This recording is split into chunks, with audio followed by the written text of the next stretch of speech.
আসসালামু আলাইকুম। আমি তাহমিনা আক্তার খোকুমনি বলতেছি।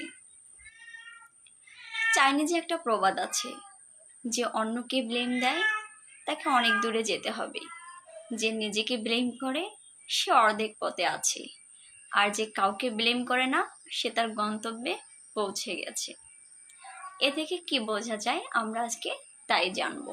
তো চলুন শুরু করা যাক। ভিডিওটি না টেনে সম্পূর্ণ দেখবেন।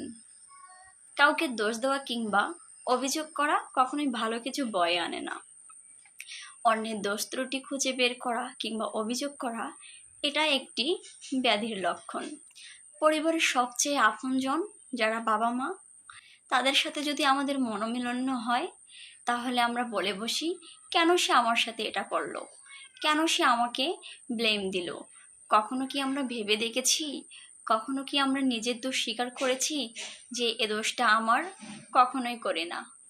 দু তিনজন ব্যক্তির মধ্যে যখন দ্বন্দ্ব বা ঝগড়া সৃষ্টি হয়, তখন কিন্তু আমরা এক পক্ষকেই দায়ী করি, কিন্তু এটা একদম সম্পূর্ণই ভুল। কারণ দোষ কম বা বেশি সবারই থাকে, এটা প্রত্যেকেরই নিজ নিজ দায়িত্বে খুঁজে বের করা উচিত।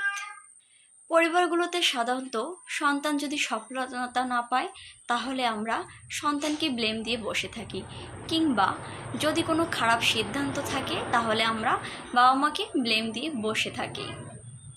ফলে সন্তান এবং বাবা মা দূরত্বের সৃষ্টি হয় এবং পরিবারের আপনজনরা আমাদের কাছে চিরচেনা থেকে চির অচেনা মানুষ রয়ে যায়। কিভাবে এই সমস্যা থেকে সমাধান পাওয়া যায়, আমরা বাবা মা এবং সন্তানদের সাথে কিভাবে সুসম্পর্ক বজায় রাখবো, বর্তমান প্রজন্মের সন্তানদের সাথে আমরা দৃষ্টিভঙ্গি বদলাই কিভাবে তাদের সাথে মিলেমিশে থাকতে পারবো, জানতে হলে পড়তে হবে আমাদের এই ব্লেম গেম বইটি। আসলে বইটি আমি কিনেছিলাম 21শে বইমেলায় 2024-এ। মানে সময় সাপেক্ষে বলবো কি না, অলসতার কারণে আসলে বইটি আমার পড়া হয়ে ওঠেনি।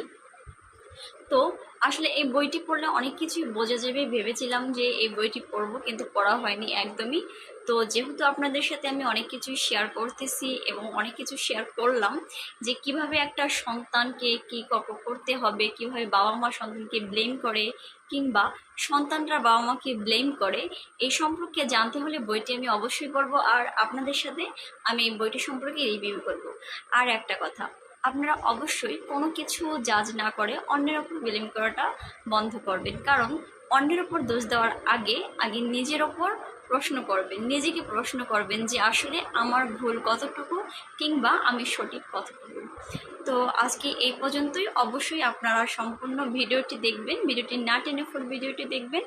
আর সবার জন্য অনেক অনেক শুভকামনা। সবাই ভালো থাকবেন, সুস্থ থাকবেন। পরবর্তী ভিডিওর জন্য সবাইকে ওয়েট করতেই বলবো, তাছাড়া আর কি বলবো। তো আপনাদের অনেক ভালোবাসা এবং দোয়াই আমি যেন আরও এগিয়ে যেতে পারি। আপনারা সবাই আমাকে দোয়া করবেন, সবাই এই ভেবে আমি সবার জন্য শুভকামনা। তো আসসালামু আলাইকুম।